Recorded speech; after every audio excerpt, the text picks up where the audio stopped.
এখন তাহলে আপনার এখানে দেখার মতো কেউ নেই। আমি জীবনে অনেক গল্পের ব্যাখ্যা দিয়েছি। কোনো গল্প শোনার পর ব্যাখ্যা, কোনো কথা, কোনো ভাষা, কোনো কিছুই খুঁজে পাওয়া যাবে না।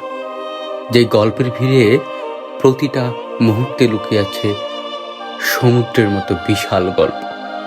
যে গল্পগুলো শুনলে আপনার মনে হবে আসলে জীবনে আপনি কি করতে চান, আপনার ইচ্ছা অনিচ্ছা, আপনি কি করলে মানুষের পাশে থাকতে পারবেন, সেই অনুভূতিটা বারবার আপনার মনের মধ্যে দোলা দিয়ে উঠবে। কারণ এই গল্পগুলো শোনার পর আপনার জীবনে যদি কোনো ইচ্ছা শক্তি থেকে থাকে, একটু হলেও আপনার অন্তরাত্মা কেঁপে উঠবে।